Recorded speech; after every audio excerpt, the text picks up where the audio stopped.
Final days of the regular season, the Red Sox in comfortable position in the AL East, and maybe, who knows, maybe a favorite even come World Series. I'm Kevin Dupont for Globe 10.0 here with Adam Kaufman.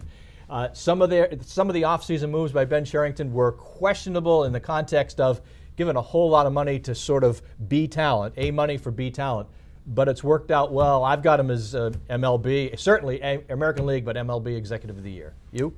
Yes, absolutely. I mean, it was a pretty pedestrian offseason in terms of kind of how it felt. You know, names like even Mike Napoli, but beyond that, Shane Victorino, Johnny Gomes, David Ross, who was Koji Uehara, Stephen Drew. I mean, these are names that did not excite you in the offseason when other names, regardless of whether you wanted them or not, when other names like Zach Greinke and Josh Hamilton are floating around, you wind up with these guys, and it's like, okay, bridge year. The expectations are not high.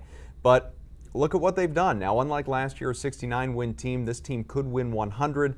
A lot of luck has broken their way. 35 come-from-behind wins, 22 final at-bat wins, generally speaking, good health, a perfect closer, great pinch hitting. So, all that amounts to me as an Executive of the Year, that's for sure. And what can I add to this? Absolutely nothing. But I will say this, you brought up all the great names in terms of who they brought in and the drama of the season and a lot of the ninth inning stuff, which we've seen and love, the walk-off stuff. What I think was so uninspiring last offseason was not only that they, who are these B-list guys, that they really didn't even engage on the big names. It's one thing when you go out and miss them, but by my eye, they really didn't get invested in that whole game. And this is a city, as we know, people are paying a high ticket, and it's 3 million people a year. They want names. So for them not to get engaged in that, I thought was disappointing.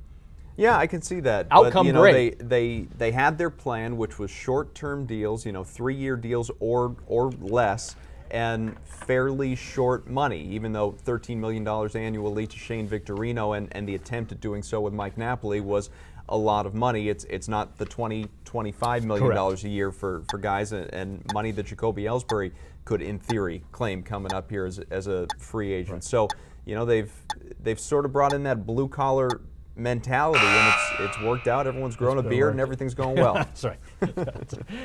And so for all the moves we questioned, worked out well, as Adam said. And I would say Red Sox onto the World Series, and Ben onto a big trophy for himself.